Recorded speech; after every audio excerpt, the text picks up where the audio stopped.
Welcome back to another episode of the MatStats Show, the show about wrestling statistics from the National Wrestling Coaches Association, joined by Kevin Hazard and Glenn Gormley, where today, no, we're not just some boomers with some sunglasses on. We actually have a reason for this. Glenn, why are we all decked out? Some of us looking better than others, because I'll be honest with you, man. I know you're not a grandfather, but you certainly look like one right now with these things. What do you come fresh out of Kmart with these shades? But still, around the side. It's a little bit like the old cheap sunglasses gig. So I just wanted to emphasize the sunglasses look. The reason we're wearing this is episode 6 is about women's college national tournaments, the NCAA and NAIA. And the title of this episode is "The Future is So Bright, I Gotta Wear Shades." We got to wear shades. And now, if I had thought about this, we probably could have licensed ZZ Top's cheap sunglasses at some point. Because I'd always sit there and make up songs. Although it's not the high school anymore, I'd bring up wrestling schools like from Virginia, be like, dun dun dun dun, Stonewall Jackson Manassas. It's like cheap sunglasses. Yeah, it's a stupid inside joke. But I can't license it. We don't have that kind of budget here for the show. But before we waste any more time, I can get these things off. By the way. Glenn, please take those off because you look like Jimmy Houston outdoors right now. Or was it Fishing with Orlando Wilson? Was that the? Well, let's use. No, wait. You were a Tennessee guy. You should know. Well, Jimmy Houston wore the Tennessee hat, right? Yeah. Bill Dance, excuse me, is the fisherman down here. Yeah, But as we got coming up, we'll start with our PowerPoint presentation here today. But was it Fishing with Orlando Wilson, Jimmy Houston, all them Jimmy Houston outdoors? Here we got Ron Shearer, Minnesota Living or something like that. But anyway, our topic today, as you said, women's college tournaments. And we're going to play some alphabet soup here, folks, because neither the NCAA or the NAIA have official championship tournaments yet. What we do have, this is just kind of set Glenn's roadmap out here. The NAIA is an invitational tournament, while the NCAA teams compete in a national championships, the National Collegiate Women's Wrestling Championships. I believe the alphabet soup is they've changed it over the years. We used to have the Women's Collegiate Wrestling Association, WCWA. So all of those alphabets are going to be thrown at you multiple times. So just to clarify, that's where we're at. Remember that. That's your study guide for the show. Glenn, shall we proceed? Yes, we should, Jason. Okay, what we wanted to do here is say, why is the future so bright that we need to wear shades? Well, on the first slide you see here, we have a couple of columns here. One is the amount of teams in 2022 that are actually taking place this coming next couple of weeks. Then we have the announced amount of women's teams. There's been some women that have announced that they've added, like Iowa, for example, that just don't have teams yet. Okay. The announced women's teams number for the NCAA is 58 and 43 for the NAIA. If you think about that, the announced number of men's teams, respectively, are 264 for the NCAA and 80 for the NAIA. That means 22% of all men's teams in the NCAA now have a women's and 54% of NAIA. This thing is really growing. If you look at the next slide, okay, I will sum up what Jason just said here, and then I'm going to get everyone else involved. The NCAA has 4 regions, top 5 in each qualify.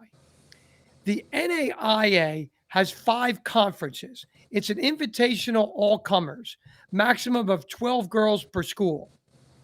They're expecting 350 women's wrestlers at this. The NCAA Division I men has 330 wrestlers.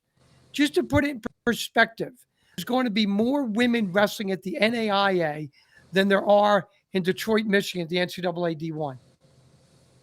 That is a staggering thing. Now, to brief everyone on what the NCAA current emerging sports status is, I assisted Sally Roberts with Wrestle Like a Girl in writing this and many other people involved. You become permanent status with 40 active schools after the NCAA approves. Eventually, there would be a D1, D2, D3 once each division gets 40. Now, one of the questions I got an answer to is, let's just say Division III splits off now. D1 and D2 would still have an emerging sports status, even that they were under 40. They would have an emerging sports. They won't be permanent yet. Okay, now. And also, Glenn, to clarify, people are going to look at other sports for comparison. So Other women's sports to follow, if you're interested in how this process works, you can go look at women's bowling and you can look at beach volleyball. Those are two championship sports that started as emerging sports that are now full NCAA championship sports. Now, they also have one division. There's a national collegiate championship. So commonly people will say if you're one division, you're Division I. Now, semantically, it's incorrect, but basically most everybody say if you're a national collegiate championship, they consider it, okay, well, we're D1 for this. Again, it may not be technically correct in terms of the way the wording is, but that's how it's generally applied. So, for example, let's look at men's ice hockey. Division I and Division III. There is no Division II in ice hockey. There weren't enough Division II teams, and eventually it's essentially scholarship and non-scholarship, even though we have some of the teams in Division III that compete up like Union and RIT, for example. But just to know there is a lot of things that aren't the same across all sports. So there are some comparisons to consider that you may want to look up on your own after we get through this. So, Glenn, shall I proceed? I was going to suggest the same thing. Looking at this slide, I went back and pulled the Wikipedia on emerging sport, and just seeing it said there, if you go back and look at it, there are a lot of nuances to it. So I don't think we want to spend 10, 15 minutes talking about it, but if you feel like it, go look at it, and I think you'll find it interesting how you go from being an emerging sport to active status. And also, there's a lot of questions. Like, look at the Iowa message boards. When Iowa announced, they're like, well, who are they going to compete against? Not, if you're trying to keep the whole one-track sports mind, okay, let's look at men's wrestling on how that works. Not going to work the same because they're starting from the ground zero, not the bottom. They're starting from scratch is probably the better way to do it. Now, and you definitely we all have it somewhere, and you cannot compare it at all to revenue sports, football, men's, women's basketball, because those are built into those all sports conferences. So there is a lot of growth. You're going to see some schools that are, if you look at hockey, you're like, what the heck, St. Cloud State? They're Division II. They're a D1 powerhouse in ice hockey. Same down in Minnesota State Mankato, and you got Bemidji State. All those powerhouse Division II schools, they're D1 for hockey, and they've made runs to the Frozen Four. So that's another thing that's going to be cool about women's wrestling is you're going to see those schools that kind of opt to play up when we get to those divisional splits. I mean, we're not there yet, but that's going to be fun to see, at least for me as an all sports perspective. So, Glenn, shall we move on? Kevin, you got something. Yes, let's move on. Let me move the slide. Move on here. But let's look at that as it applies to wrestling too. When I was a kid, I remember guys would hitchhike to the national championship. I mean, we were not a big sport. This is, late 60s, early 70s. And we're kind of in the same place with the women as we were 50 years ago. So it's going to be really great to watch the growth and to see how it parallels what we've done with the men's side of the sport. With probably the one exception, we're not hitchhiking. Glenn, I have cut you off four times. Let's go. Let's dive into the women's thing here. What we're going to discuss here, guys, is the next couple of slides show how many Division I, II, III, and NAIA schools there are. Okay, and as you can see, there's only 3 Division I teams, like Jason and Kevin explained there, for Division I. In Division II, in the last 4 years, they went from 6 teams to 23. In Division III, they went from 5 to 32. Okay, and in NAIA, in the last 4 years, they've more than doubled from 21 to 43. And in the next slide here, episode 6-9, you can see all the 4-year programs. They have more than tripled in the last 4 years from 33 to 101. This is a staggering thought. There's 79 schools at Division I in the men's tournament coming up. There's more 4-year women's programs, to put it in perspective. Now, we're going to get later why there might be more Division III than Division I, but for right now, that's where it is. So let's be happy with what we have. Now, Kevin, where do you think wrestling ranks right now, NCAA, with the amount of teams we have? This is an open book test. Cheat, and I'm going to say 19th. Yes. we already have it up. Well, for anybody who's not on the screen. So what this shows here is for some of the people, and Jason mentioned beach volleyball there and bowling, okay, which are right above us, a couple above us. We will be passing them most likely soon with our rate of growth, which beach volleyball and bowling does not have. So what this shows for people is we want to get people out of the mindset that women's wrestling is an anomaly. It's no longer an anomaly. Okay, it is part of the world. We saw that in the Olympics, and we're going to see that just coming up tournaments. Now, another interesting thing we have here, if you switch to the next slide, if you go back to the Hazard and Gormley days, actually after Hazard, but the Gormley days, when the NCAA first took women on in 81, 82, we would have ranked 15th right now with our amount of schools. What I did is I compared the infancy stages of a lot of the women's teams to our infancy stages now. Now, we have 58. In 1981, 82, soccer had 80. Women's soccer, there were only 80 NCAA schools. If you go to the next slide, Jason, okay, you can see where women have grown drastically from 82 to 19, 52%, even in the last decade, 8% of the amount of teams per school. So there is room for growth here. We go to the next slide. Okay. This, Kevin, tell me what your input is on this. Women's soccer used to have 80 teams in 81, 82. They now have 1,038. Women's lacrosse used to have 105. Now they have 519. Kevin, what do you think is going to happen? I tell you what I think about that. I was at the women's state championship, the high school state championship, and they told me there were a couple of states. We've got a lot of girls wrestling now in high school. I know we're going to talk about that a little later, but they found that once they had their own sport, they get exponential growth. Because when they're trying to compete against the boys, there's a lot of limiting factors, and it's not just the strength and everything else. They're almost blocked. And once they get their own sport, it just takes off. And I think you see this kind of growth in women's soccer over 30 years. I think you see the same kind of growth in wrestling. Yeah, and Jason, let me bring you in on this.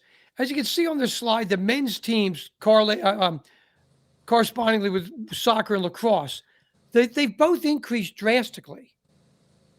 So right.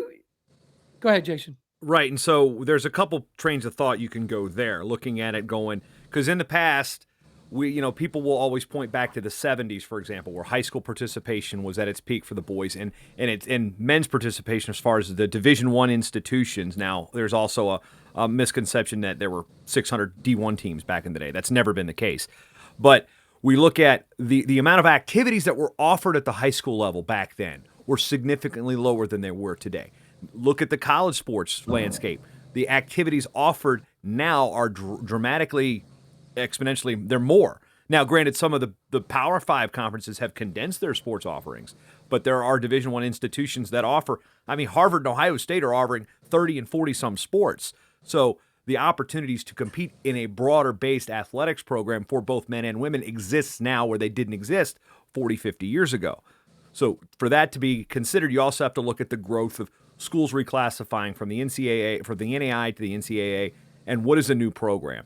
When you have a gender matching type of sport, soccer, tennis, golf, lacrosse, when schools need enrollment, they're like, well, what can we add? And it's easier when you got the same facilities to be used for all of those things to add men's and women's lacrosse. Lacrosse has been booming in terms of its participation at the high school level the past 20-some years. So we're going to see that impact the college sports offerings, especially in the Northeast where it's super popular.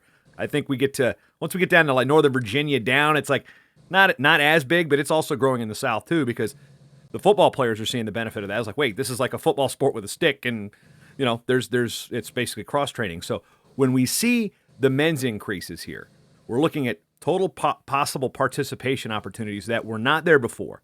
And this is where wrestling needed to do a better job of saying, we need to put ourselves as a sport that helps children, helps kids, helps everything, helps other sports. So we were behind the curve on that a little bit. And I think now with the men's and women's wrestling component, we are now a more attractive sport to add in the winter season, and that is why we're seeing schools add men's and women's wrestling at the same time. Because yes, they need certain sports to hit certain qualifying standards for how many schools they need to be an NCAA school in that regard. They're also looking at, we need kids to go to college. So we're bringing men's and women's wrestling team, and we need tuition-paying students for these small private schools that are enrollment-driven, even the public schools that are enrollment-driven. So those are all factors into why we're seeing men's teams also increase along with the women. Yes, thank you, Jason. And if you go to the next slide, that leads into what Jason was just talking about here. It shows there's a drastic increase of NCAA female athletes, as we discussed already. And the U.S. population is on there. And is compared with U.S. college enrollment. In the last decade, 2010 to 2019, U.S. college enrollment actually went down. And now with sadly enough, we had this COVID thing going on. Okay, it would be more likely for someone right now to go to an online college.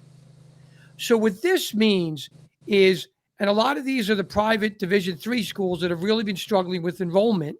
Okay, the school that Kevin and I went to has no enrollment issue, nor does Jason's school, really. Okay, so these smaller schools, this is the reason they're the first ones to do this, just like it was in women's basketball, with Immaculata College and Westchester State. So this is now an amenity, women's wrestling for colleges to add, to draw people. Now, the next question is, are there enough women to draw from this that wrestle? Well, Kevin, go ahead on this, since the next slide will give you that answer. Oh, no, excuse me. The next slide is how many member institutions have increased in the NCAA. Since 81-82, like Jason was talking about, it's up from 752 to over 1,100, almost 50% increase. So there's many more schools to draw from. Okay, so then, Kevin, go on about the next slide with how hard it is to go from high school to college with wrestling. Yeah, and this is a stat that gets circulated quite a bit on how many more opportunities our athletes need. I mean, granted, our numbers are not what they were. I talked about the peak in the 70s, according to the National Federation of High School State Associations. More alphabet soup for you. But again, the opportunity to compete, to want to compete, it shows, hey, we are underrepresented on the college mats across all divisions. Yeah, especially at Division I. Well, and I think, if we look at the female side, Glenn, that 22,000, what year is that? 2019, Kevin. I don't know the number, but I guarantee it's substantially more than that. The estimate in 20 was 28,000. We do not have a number from 21 yet. So we're probably at 1% for the females.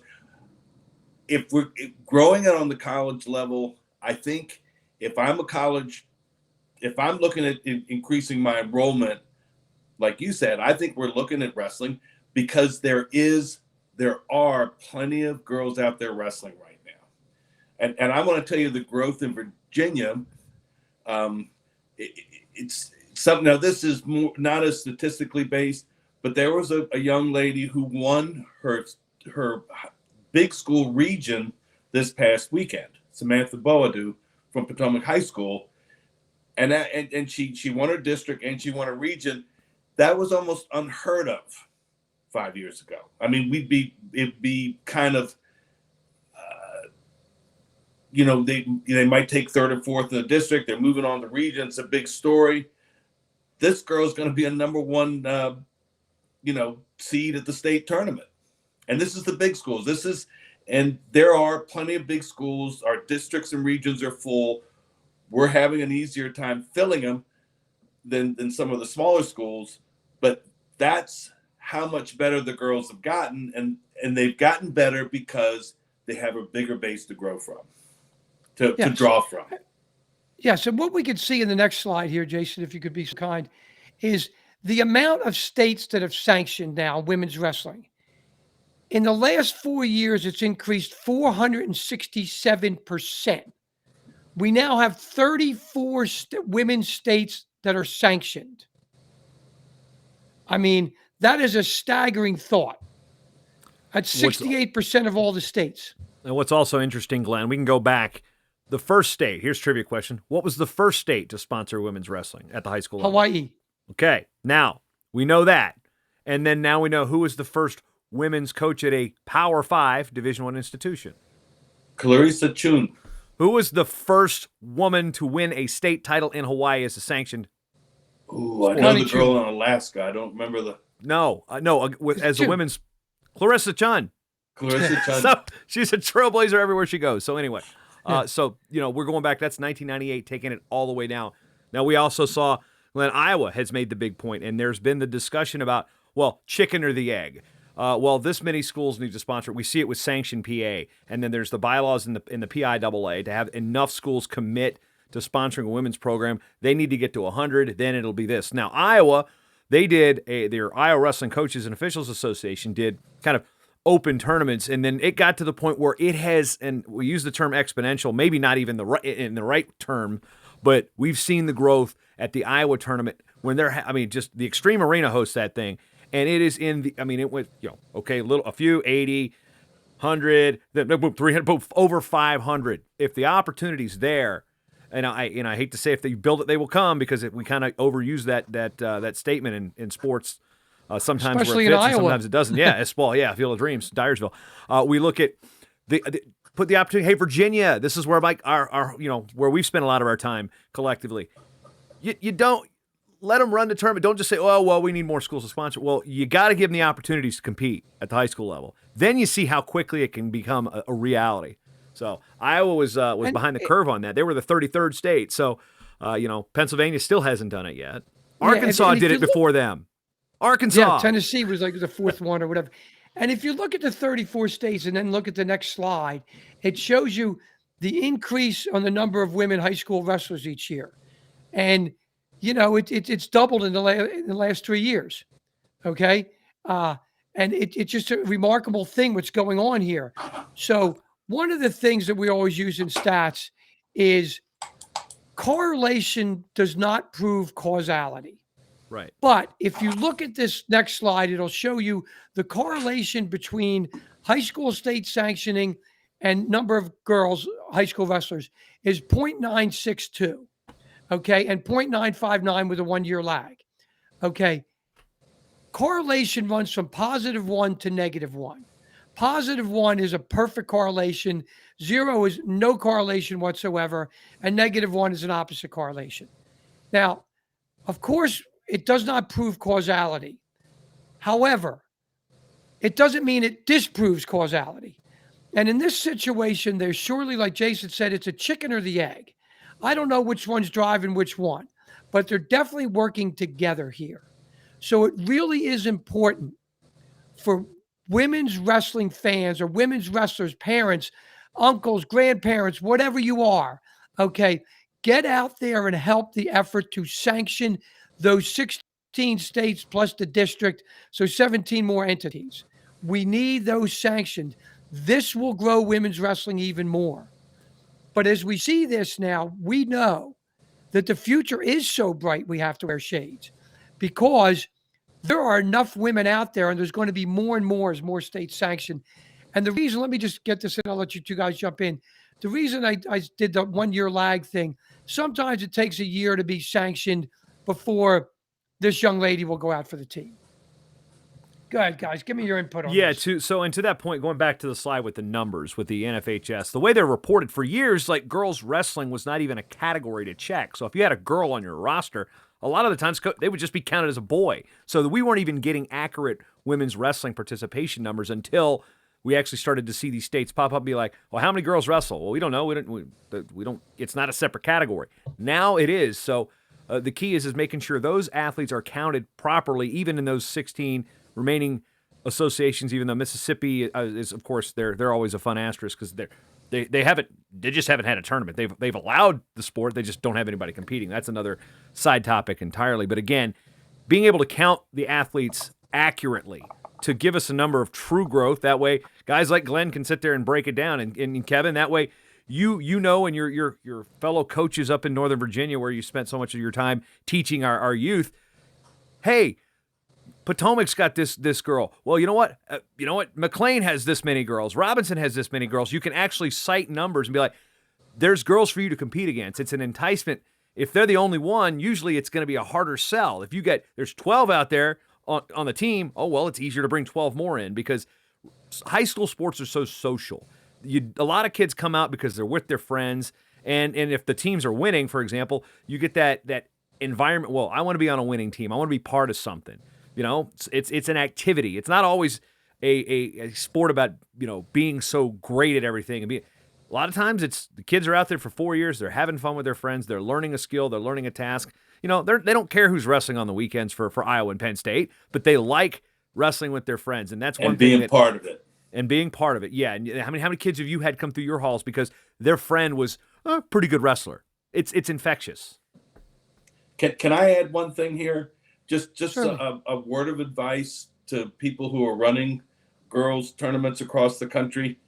Something that the Virginia coaches told me, the Virginia women's coaches, they found that they had to, they'd close it 24 hours in advance so they could get all their brackets together and everything. They found out they were losing 30 to 40% by not keeping it open for allowing girls to get. They have a harder time, especially if they have to travel, getting it all worked out because they don't have the numbers yet. So they're competing for a boys team. Now there's a girls open tournament. Now, if the boys are going to a tournament, they know they've got 10 or 12 going. They decide a week in advance. They're going, we got to get our hotel room. A lot of times the girls can't get a coach or something until the last day. They found their numbers went way up once they started keeping it open longer.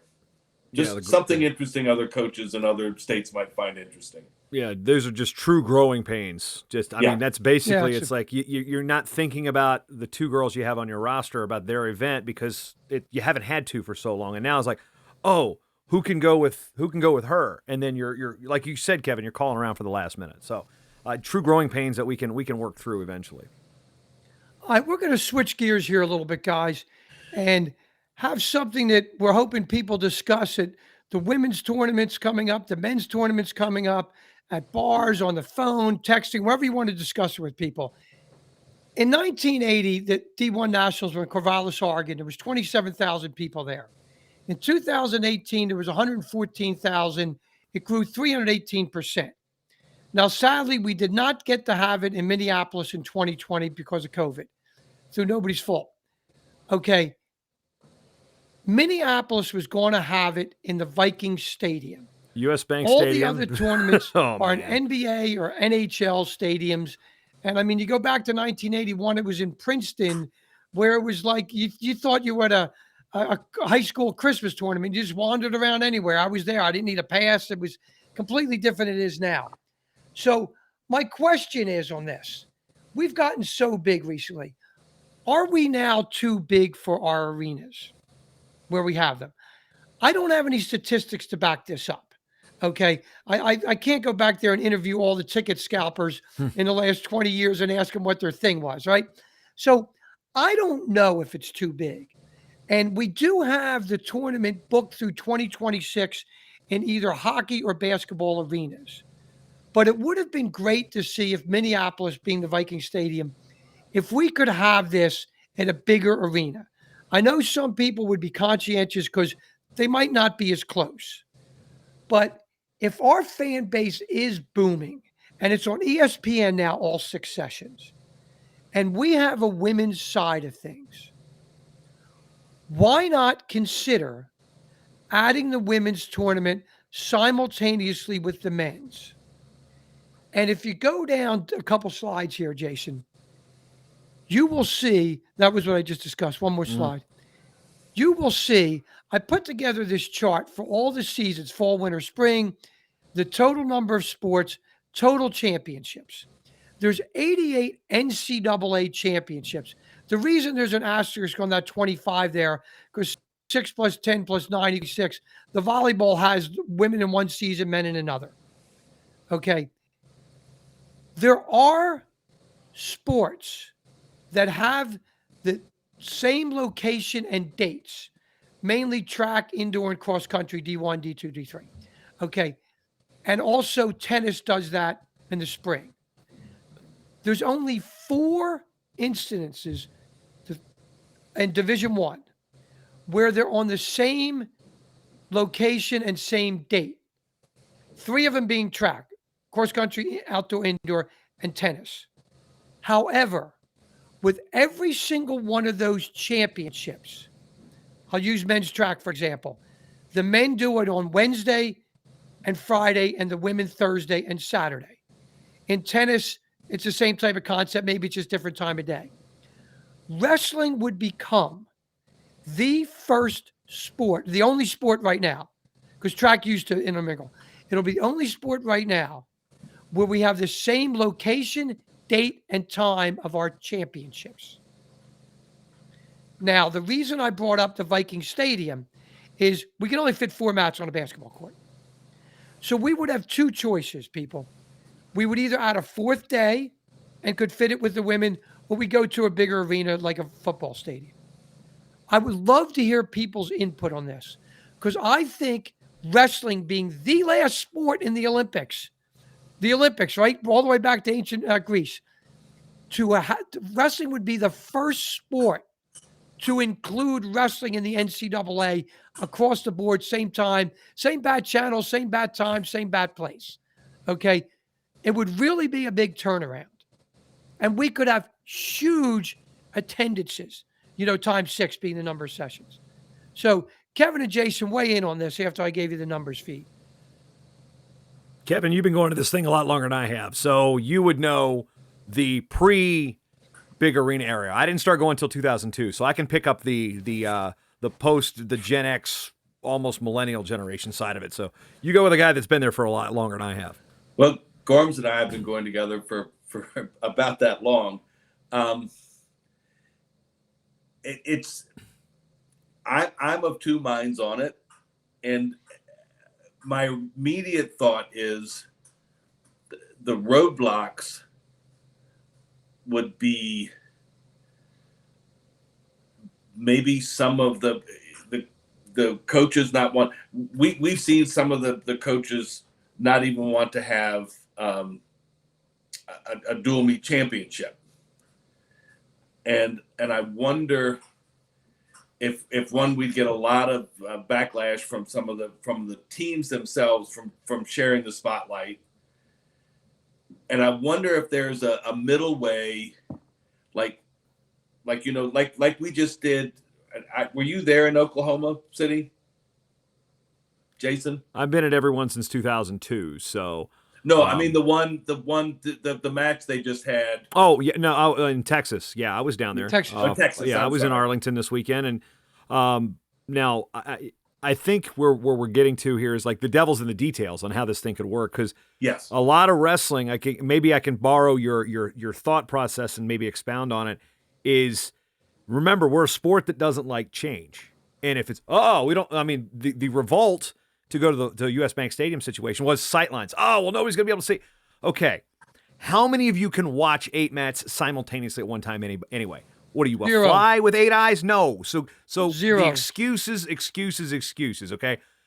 We can totally do this. The question is, who's going to be innovative and have the forethought and foresight to anticipate things so they aren't problems? I mean, there's a lot of smart people in the sport of wrestling. It's hard to get them all on the same page. So to Kevin's point, I believe, yes, there are going to be a lot of hurdles for Glenn's suggestion to materialize and actually become a reality.